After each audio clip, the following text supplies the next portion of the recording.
Vous allez me dire que vous savez que c'est une alliance, mais vous allez me demander pourquoi est-ce que je vous montre cette alliance, et je vais vous le dire tout de suite.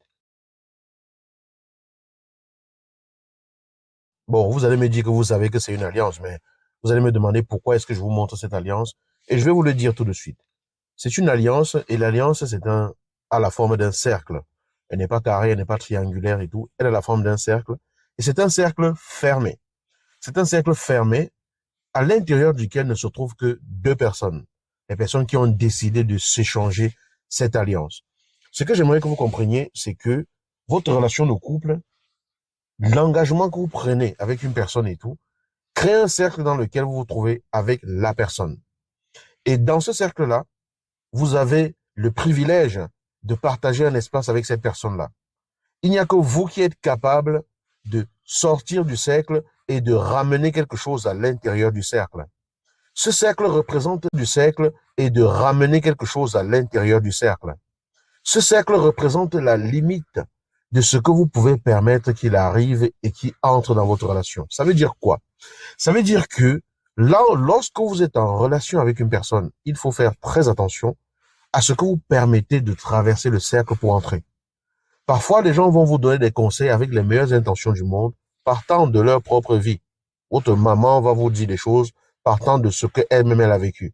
Votre tante va vous dire des choses partant de ce qu'elle-même elle a vécu. Votre sœur va vous dire des choses partant de ce qu'elle-même elle a vécu. Votre père, votre frère, votre tante, votre tonton, j'allais dire votre toncle, votre tonton, peu importe, ok? Vos amis. Mais ce que je voudrais que vous compreniez, c'est que vous êtes le garant du cercle que vous créez avec votre partenaire. La vidéo ne s'adresse pas qu'à des personnes qui sont mariées. Même vous qui n'êtes pas mariés, sur le papier, qui n'avez pas fait la procédure d'union, à partir du moment où vous vous êtes engagés l'un envers l'autre, vous avez créé un cercle. Ça n'a pas forcément l'image du cercle comme ça dit, mais imaginez que vous dites à une personne, avançons ensemble. Et imaginez que vous avez tendu les mains et que la personne prend vos mains.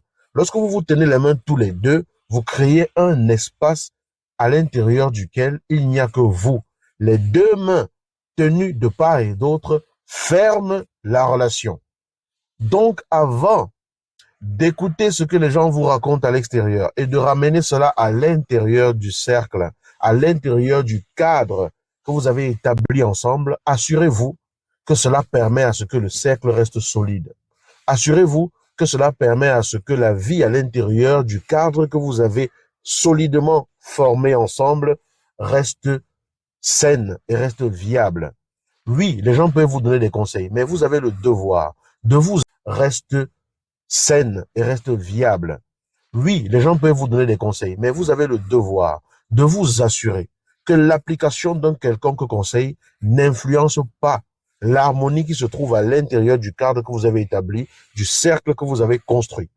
Parce que si vous êtes un fils à papa, une fille à maman, un fils à maman ou une fille à papa, et que vous devez aller appliquer dans votre relation tout ce qu'on vous dit, parce que c'est pour l'honneur de vos parents, et que vous ne faites pas attention à vous assurer que ce qu'on vous partage correspond à la vision de la relation que vous voulez construire avec votre partenaire, vous allez détruire votre propre relation.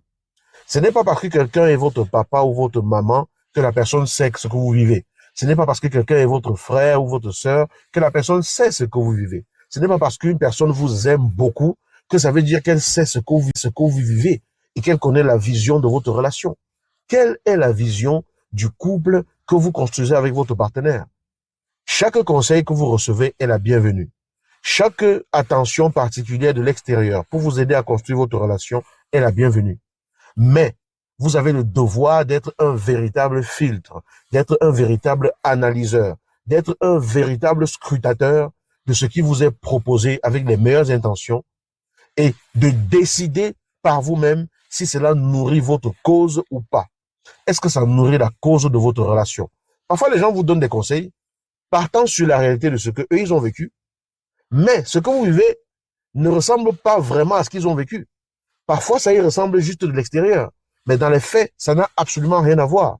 Et c'est vous seul qui savez ce que vous vivez. C'est vous seul qui savez ce que vous traversez. C'est vous seul qui savez ce que vous voulez construire avec votre partenaire. Donc, avant d'accepter d'aller influencer votre relation, partant sur la réalité de ce que eux ils ont vécu, mais ce que vous vivez ne ressemble pas vraiment à ce qu'ils ont vécu. Parfois, ça y ressemble juste de l'extérieur, mais dans les faits, ça n'a absolument rien à voir. Et c'est vous seul qui savez ce que vous vivez. C'est vous seul qui savez ce que vous traversez. C'est vous seul qui savez ce que vous voulez construire avec votre partenaire. Donc, avant d'accepter d'aller influencer votre relation juste pour faire plaisir à papa ou à plaisir à maman, assurez-vous que ça nourrit votre relation. Assurez-vous que ça fait grandir votre relation, que ça la préserve. C'est comme ça que vous montrez que vous êtes capable d'être digne de confiance de la part de l'autre. Donc, ne rompez pas le cercle.